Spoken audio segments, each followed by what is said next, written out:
Welcome to the Sky Notes podcast. This is part 3 of episode 2 about the moon's nodes. Tracy and I are really excited that you're here to enjoy our third and final part of episode 2. See you soon. Enjoy. So, where do we want to start? What do we want to talk about? But when we last met, we wanted to go over a few of the types of perspectives on the moon's nodes. And just as a refresher, the nodes are where, the orbit of the moon and the orbit of the sun intersect. So we had the nodes move last year, right? Yeah. From Scorpio, Taurus. Taurus would have been the north node, Scorpio the south. Yep. And they moved backwards. So now we're Aries, Libra, Aries north node, Libra south. And so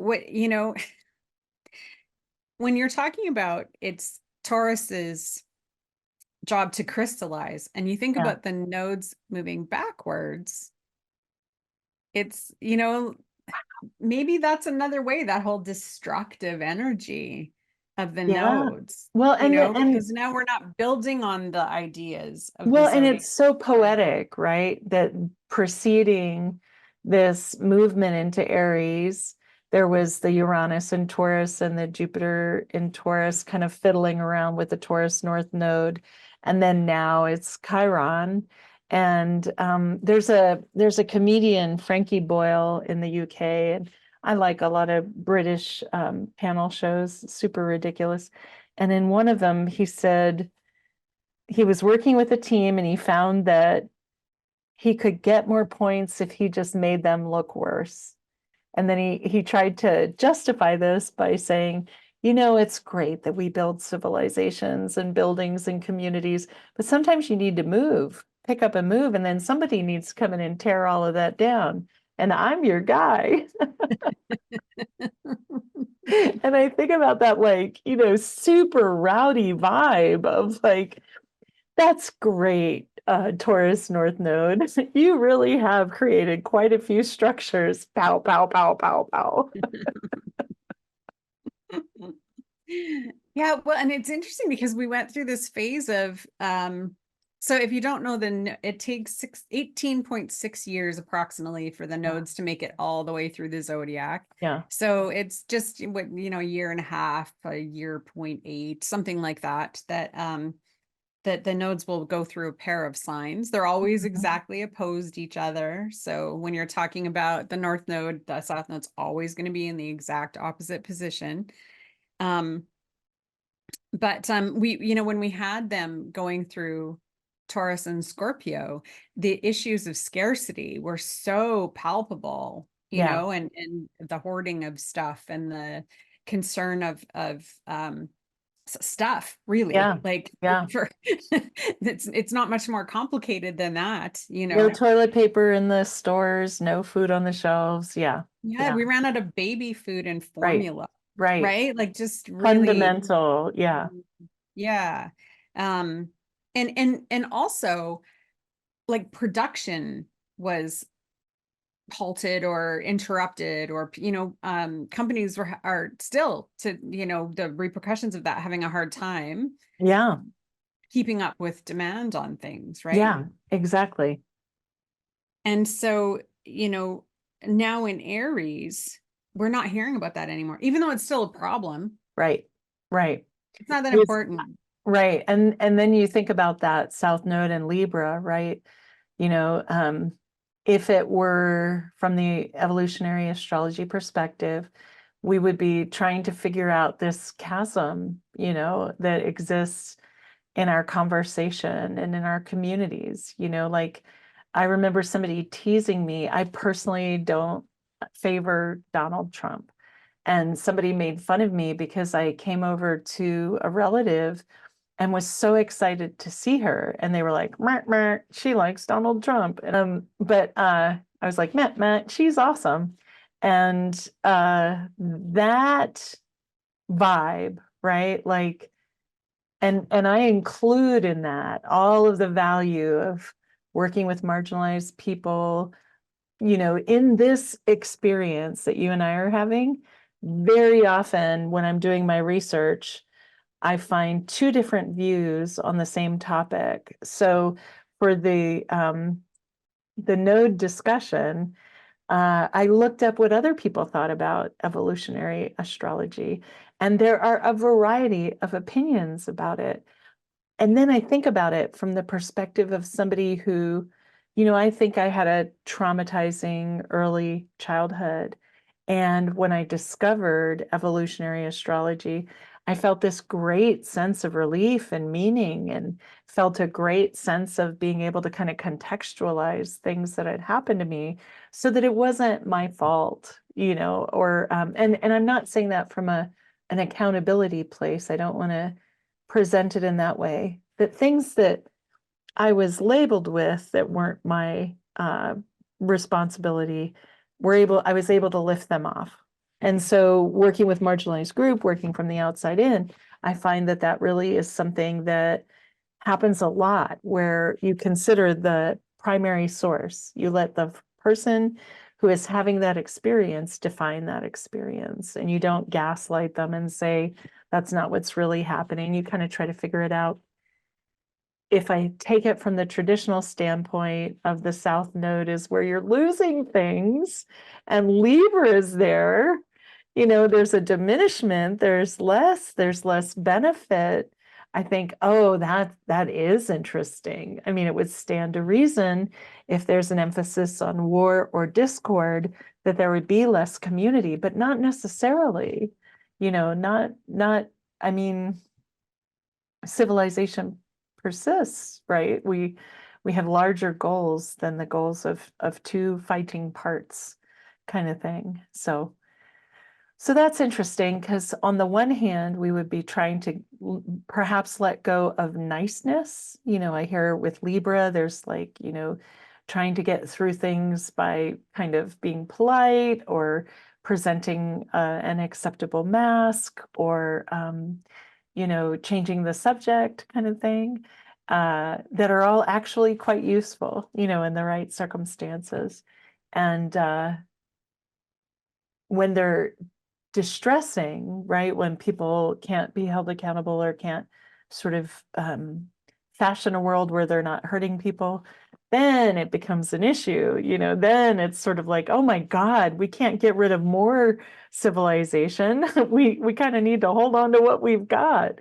And so it's interesting. And and also if I can shift into another gear, it reminds me that this is potentially the place where opposition kind of, got its grounding, that polarity concept, which if I haven't mentioned it before in evolutionary astrology, the goal is to look at your Pluto and look at the sign, house, and placement of the opposite position of that.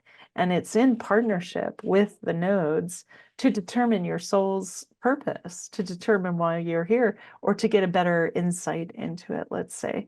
And so this is the beginning, right? These imaginary connecting points that, happen between two orbits that starts our journey of actual binary experiences and polar experiences. And so it says a lot about not just one sign, right? It says more about how they pair together, Yeah. yeah. And I feel like collectively, the nodes in one way function as a magnifying glass Mm, of the toxicity of both sides. yeah. So if you have too much of the one side and not enough of the other, or not even not enough, because I'm thinking about this in the context of, what's happening in the world in terms of conflict, which is the Aries side of it. On the Mhm. other side, with how ineffective diplomacy is, or inappropriate, even in some cases. Yeah, Um, and we're really seeing this magnified sense of the toxicity of each side. yeah, yeah, And so that's kind of interesting. And when I think back to Taurus Scorpio, similar, yeah. seeing the holding on, both Taurus and Scorpio hold on. Oh, yeah. They the Yeah. same coin, Locked and different sides loaded. of this. Yeah, that's right. Yeah. And so, the toxicity of that, Yeah. being so fixed and so, no, the word's just not going to come to me, but the holding on of Yeah. things. And so I feel like when we're looking at the nodes collectively Yeah. and this highlighting of the signs that they're in, Yeah. and in their yeah, the excess or detriment or lack of, I just feel like in both cases it's this magnifying glass Yeah. expanding our view of Yeah. how that sign can do damage. Yeah. Yeah. Absolutely. Absolutely. Yeah. And I mean, it's such an interesting thing. Um, and I do feel like, in these first podcast episodes, it's hard not to just kind of ramble all over the place and, you know, think about, all kinds of things. Trying to figure out how to leverage these pieces becomes easier with astrology. I know it's a lot easier to surf all of the planets direct. It's fascinating to see certain combinations and see how they correlate to daily behavior. Um, yeah, I think I'm actually running out of things to say. Um, so I'm looking confused because I had a sheet of paper that had what's coming up Oh yeah, astrologically, and yeah, I yeah, can't yeah. find it. So I'm a little bit irritated. Yeah, we have a whole nother baby recording session if you want to do that on the 19th, but I All get you. right. Let me go and see if I can find it here. Just because something that you said actually made me think about a note that I had made. So that's the only Nice. reason it kind of popped up into my head. Yeah. So now you just ended up with that on the screen on the Zoom meeting. Here we go. Upcoming astrology. Oh, I know. What was it that made me think that? So we're going through this really interesting time at right now, and as we record and what we've Yeah. kind of come out of, we have everything is moving into Aquarius, Yeah. and we have Pluto that is sitting at 0 degrees. Yeah. And so we're in a unique position, Yeah. whereas all of the planets enter the sign, they're greeted by the grand Pluto. um, and so, There's if so you are much somebody, heading. Yeah. yeah, if you are somebody who has something in your natal chart at 0 or 1 degrees, Yeah. you're getting the extra, that aspect that Pluto is making to that point or that planet Yeah. is going to get triggered over and over Yeah. and over again over the Yeah. next month or so. And so that's tricky. I mean, Mars moves on the 12th. So by the time this comes out, everything will be in Aquarius. It will have Well, I think transitioned. it's fascinating because even back when they were kind of rolling together for that little minute, the sun and Pluto were like together, certainly on January 21st. And I was trying to think of a friend of mine who has that as a birthday. My And sister. yeah, and this person's disappeared. And so, of course, things can disappear in a million different ways. So I'm not concerned, but I was just thinking about that because it feels, I have a tender feeling, for all of these Aquarians who are kind of being met by, Pluto, which, could be an extremely like once in a lifetime transformational opportunity, wherever you have that, as you say, the 0 degree Aquarius in your chart. Um, Now that it's going in, I think it's coming out again. I can't remember when. But this transformation will happen, and it's another one of those fixed placements. And so, I wonder what the kind of ideal would be. I tend to think of Aquarius as like an NFT, Bitcoin, AI, venture capitalist who's like working with the very latest in virtual reality and has all the gadgets and that kind of thing. And so I wonder if it isn't some more of this grounding in what we can actually do. I saw something today, and this is not advocacy, this is just saying I saw it, where somebody said, is it worth it to travel in space? And they're sort of, thinking like, hey, if we only have this much in a resource, how do we ever say that it shouldn't be used to make the lives of the people on this planet worth it? You know what I mean? And so I can see where that argument would come from. But I also know people who work for Blue Sky or who have done these incredible things. And so, it's not within my purview to even consider those. But I wonder about it, right? If there won't be more of that kind of reckoning with the Uranian emphasis. I kind of feel too, just the way my cartoon brain Yeah. works, this idea of these inner planets coming in, not necessarily inner because Mars isn't inner, but the closer planets greeted by Pluto. And Yeah. it almost like it's in Aquarius. The important part is in Aquarius. It's almost like when one of the apps or Microsoft or something asks you if you want to update.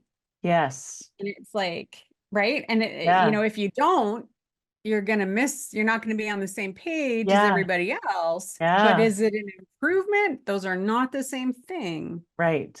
And so I kind of feel like this is where we're at right now Yeah. with, okay, we're moving forward because we Yeah. don't really have a choice. Things are changing Yeah. because they do. Um, is it an improvement? Well, guess what? That gets to be up to us, Yeah. Yeah. right? That's where we're And going. Yeah. that's where the challenge is, right? It's like Yeah. how do you want to move forward with this, and how do you want to make it work for you and not work for you? Right. Right. Right. Right. Right. Right. No, I think that's amazing. I think it's just amazing. It's been really interesting. I don't know why it hit me, this year about that kind of. I love the vision that you have of Pluto kind of standing there, and the personal planets are like, hey, I'm trying to get over there. Is this still on? It's like Is high this five. thing? They're like, really? Yeah. And that procession with the sun felt really, I was getting stuff done left and right. I don't know about you, but like not only was I getting stuff done, but the sense, the vibe that I had, and I'm speaking specifically about the Capricorn transit to Aquarius, ingress of the sun into Aquarius, was I could feel the weight of it, but not from an insecure place, from like, this is it. You get to do these things, and it has significance. It has significance. So yeah, it'll be interesting to see, and it'll be interesting to wander into March and see what energies are there. Well, and so here's the contrast is that we're Yeah, going to get through this. Everybody gets to have a little party with Pluto as they go yeah, into Aquarius. right, And then they're going to go into Pisces, where they're going to right, have to hang out with Saturn. right. And then as they leave, Neptune, right? I know. I'm like, I was It's just just about a to lot say, of dissolving. right. And I'm like, it's interesting. I'd actually made a note about um the dichotomy, because there's such a dichotomy with Neptune, right? Where Right, it can dissolve everything that you built, right, or it can show you the benefit, the higher octave, the right. spiritual, the right. And is that through, do you consider it to be, I kind of consider it to be occasionally through erosion of your existing beliefs that some may be classified by you later as a delusion. And then you sort of see through this erosion choices that are actually there for you, you know? Well, and so my bias, this is definitely Yeah. my bias when it comes to Neptune and what it does, is that, and when you're speaking about erosion, to me, Neptune doesn't allow the ego to have the front seat. Ah, yeah. That makes And sense. so, right. And so it's like, to me, the things that dissolve are the things that were feeding your ego. Interesting. And so, and from my own experience, when my ego was still running the show, the Hmm. Neptune transits were far more challenging Mm. than when I sort of realized what was happening Yeah. and shifted my perspective, the way I, you know, approached everything.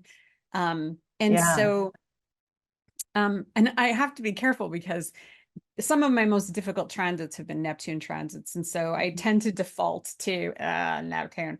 Right. Um, but I just lectured this week on Saturn and outer planet transits, and there was a Neptune fan in the room, and I we had to have a conversation about Yeah. um, there can be positive, and there definitely can absolutely be positive outcomes and experiences through Neptune transits. I would not have discovered the sound stuff without a I Neptune was transit. just gonna I mean, say, Neptune's transiting my fifth house, and I feel very much like I'm getting schooled on music left and right, and how we interact with each other around it, and what it can do for relationships and stuff like that, to kind of consider it. And when I say that, I don't think I convey, I think what you're talking about with sound healing speaks to an intention and a underpinning. It's quite compassionate. And I think in music, that is there or not there. And so there's a whole bunch of music that's just not the music that I have been learning for like the last 13 years. My physical therapist recommended my piano teacher. And so it's sort of like a physical therapy session every time we get together. And then the depth of her knowledge is just so phenomenal that it literally blows my mind every time that we meet. And it's based on principles that are just really quite amazing. And so I am definitely touting um, Neptune as a creative like power, and that if the ego is taken out of the way, it's because it doesn't serve like the music and the beauty of it. And as an individual, I am very skeptical at people who criticize art and creative endeavors. And the reason why is because I believe that we're grounded in our creative endeavors, that we are creatures who create, and in particular, create beautiful things. And so you're just blocking someone's ability to do that. And my argument for that, and maybe a way for people to kind of tolerate people who are creating art or practicing art, is AI. They're it it's trying to be an artist, it's trying to be a writer, it's trying to be a screenwriter, it's trying to be a doctor. Like some of our more like precious sharing, right? This is the infancy of this practice taught by humans, and the first thing we want it to do is art. Do you know what I mean? Like to release it out into the world. I'm not putting that down. I'm saying we have a job of like accepting our own inheritance of that creative work that hasn't started to happen. And if we're putting in bids for what can happen with Libra in the South Node, more beautiful things, are always welcome. Little tiny bits of simple beauty are quite welcome. Um, but yeah, I literally don't know what to think about Neptune. It's overwhelming. It's the collective unconscious. The characterization, I would say, my whole life has been like just, I often think of myself as like an octopus. And so, when I emerge from the water, I don't make any sense, right? Because I'm just a squirmy little invertebrate. But when you put me in the water, there's like a bunch of amazing things happening. And so I don't know how to talk about Neptune because I feel so much like currently in it. I also have Saturn in Pisces natally.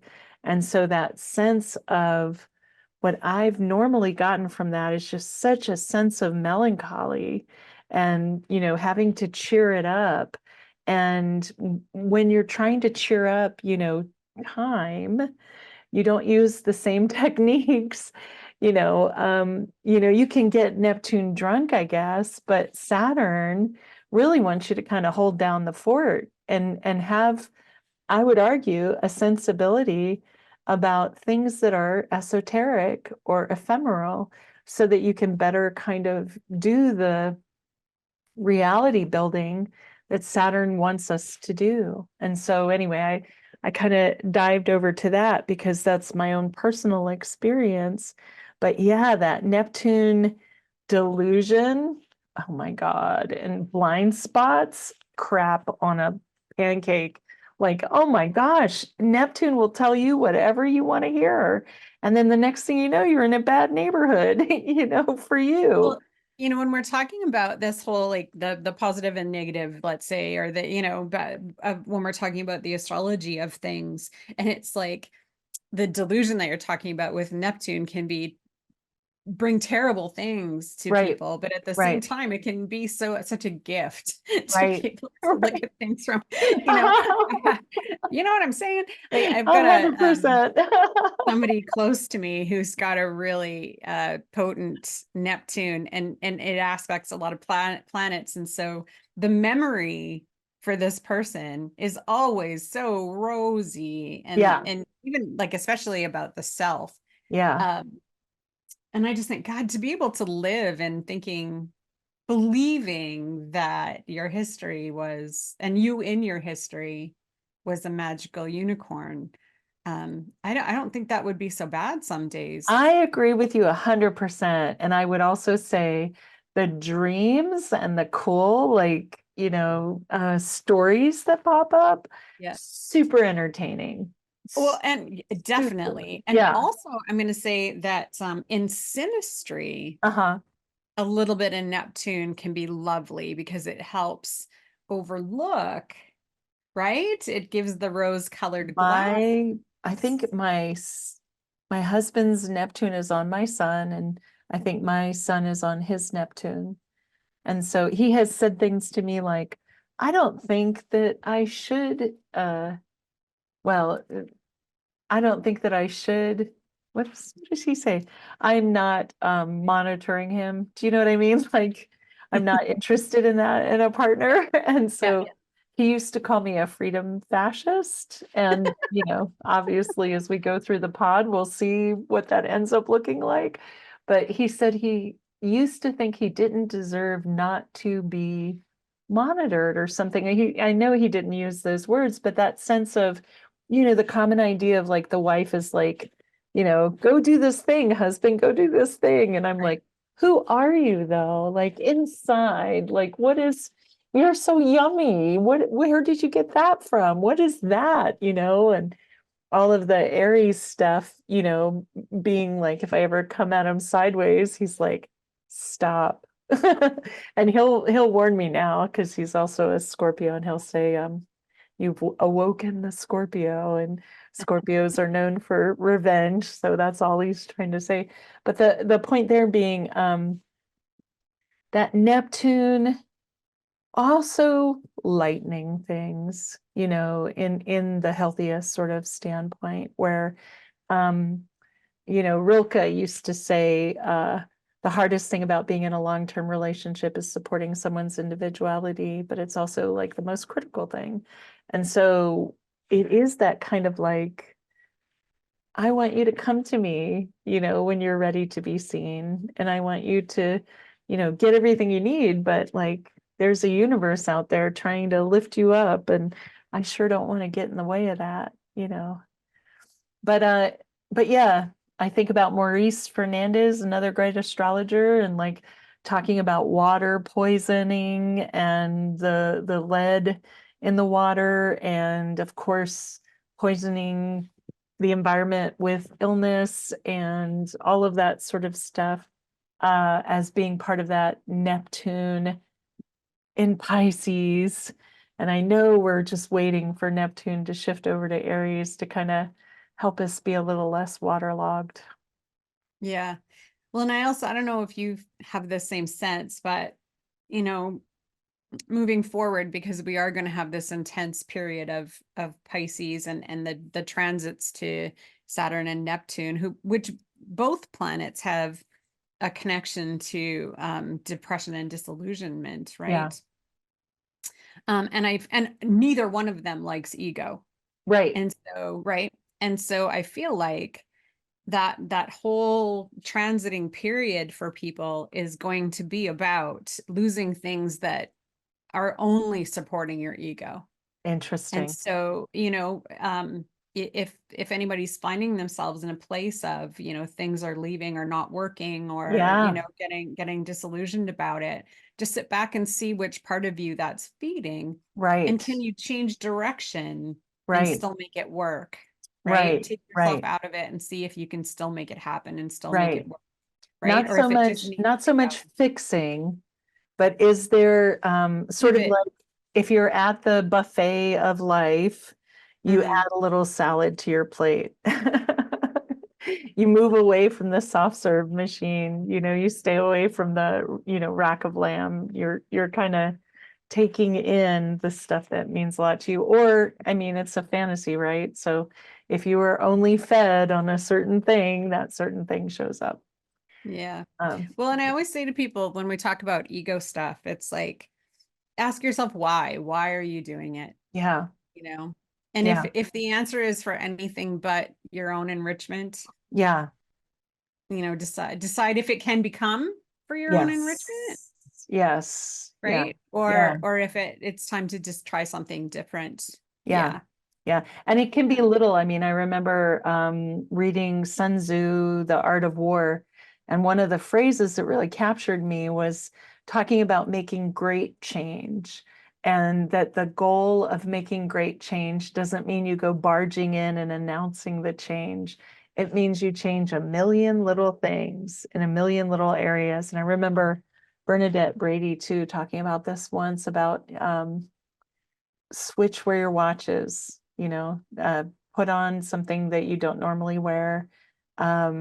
We swapped where our dishes were drying. And it's fascinating, all of those kind of things kind of facilitate your resilience around change. And I think that's the nugget of what we're trying to communicate is that there is a lot of change coming. And the reason why we know that is because it's not a mutable sign that's not only a mutable sign that's getting, hammered, it is fixed signs that are getting hammered.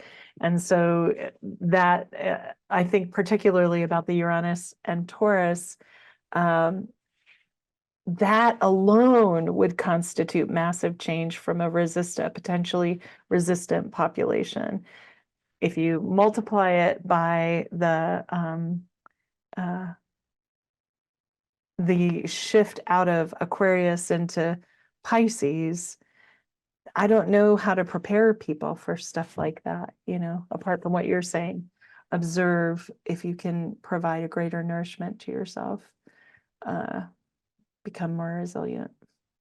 Mm. Yeah, I know when I was a hairstylist, talking about little change, I was always like mind blown my entire 30 plus years how somebody could go someplace and get a bad haircut and then come and get it fixed, and it would literally take an eighth of an inch off to Yeah. a just a certain part of the haircut, and the whole thing shifted and the weight of it changed, it moved differently. It was night and day. And I remember like some clients would look at the floor and think like I hadn't really cut anything, and yet like it moved differently. It Yeah. did different things, you Yes. know and I just think Yes. that's such a good example of it doesn't take much. Yeah. And when Uranus was when go moving into Taurus, there were a lot of Scorpions and Tauruses who, could on some level feel it, because it's like literally most my books were filled with that particular people who had a Right. lot of things in those two signs, right? Yeah. And just um saying the word change to somebody who's got a Yeah. lot of fixed energy, you can Yeah. feel that, like you can just see they physically alter Yeah. themselves, like it just it's right. And I Yeah. think because part of it is that thinking of that we always think that change needs to be a really big thing. Right. And I would just say, like, just go get coffee from a different Starbucks. Yeah. It can be the same coffee. It can still Yeah. be a Starbucks, and just Yeah. it's just these little changes that take you out of a rut, Yes. Exactly. right? That Exactly. allow you to see things from a different perspective. And that Yeah. and if you are already shifting, Yeah. like it's like riding a horse. If you're Yeah. moving with the horse, you're Yes. good. You're fine. Yeah. You're not going to hurt yourself. Yeah. If you try to stay you're within your own muscle Yeah. holding knot, whatever, you're going to hurt yourself, and the Yeah. horse isn't going to have a very good time either, right? Yeah. Yeah. Yeah. Yeah. And so I kind of feel like this transition from, we're right now we're in fixed Aquarius. And yes, it's an air sign, but it's still fixed. And go talk to some of your Aquarian people and you'll see it. Yeah. Yeah.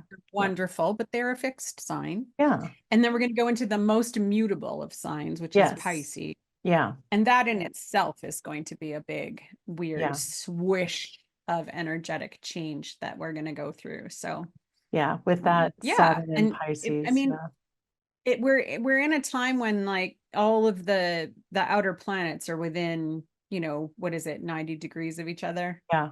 Yeah, something like that. And because of that, we have these moments of like everything is going to hit all of those, or aspect Right. those outer planets, because they're all very close together. And so we're in an interesting time astrologically where, Yeah. as the inners move, we're having this like, first it's going to be Pluto, then it's going to be Saturn, then it's going to be Neptune, then it's going to The be sort of Uranus. Like we're just not really going to get a break. your activities director today is Saturn. Your activities director today is Neptune. Yeah. Yeah. That's It's right. really, really interesting. And it'll kind of carry on because in April, we've got that really big eclipse. And in May, we've got Taurus, Well, Bis- and we're sooner than that. March 25th is our first one. oh, yeah. Yeah, March 25th is our, I believe. Yeah, that's the first, that's the lunar eclipse. Gotcha. And so yeah, they're yeah, coming, They're coming coming. soon. Yeah. Yeah. That's right. So much It fun. was So much. lovely discussion about the nodes Yeah. and so much Yeah. more. Yeah. I'm glad that we got through the traditional, the evolutionary astrology, the Vedic, the medical, and a little bit of the modern The about the modern is really a tie-in of all of those, but with a more positive spin, right? Would yeah. you say? I would. I would absolutely say, and I feel like there's kind of this undescribed group, as two lovely white ladies that we are. There's always, the rest of the world that has also talked about astrology. And I'm curious to see how that starts popping up, in our discussions. But yeah, we got the Makins. And then, yeah, we've got Pisces coming up, eclipses. Taurus. I'm just thinking about that Uranus and Taurus. I can't get my mind off of it. Yeah. Yeah, this time I'm really out of words. Can you tell? Holy good. Well, let's say thank you and sign off, and thank everybody for listening to us. Thank you Yeah, for listening yeah. to us. Yeah, Enjoy. whether you're watching us for the first time or you watched the first episode, we really are grateful for your time and we're looking forward to provide more insights. Thanks for Yes, joining and we'd us. love to hear if there's anything that people would like to hear us talk about. Yeah, Um, yeah, and moving forward, looking at listeners' charts to see, how the stuff we're talking about applies to them. yep, That will be fun. absolutely. Yeah, we have some fun things that we have planned for our future Yeah. projects. Yeah, we're fleshing out that calendar, but of course, if you want to reach out to us and give us some insights, we're happy to uh, adapt. Absolutely. Yeah, Yeah. Yeah, absolutely. All right. Thanks, darling. thanks.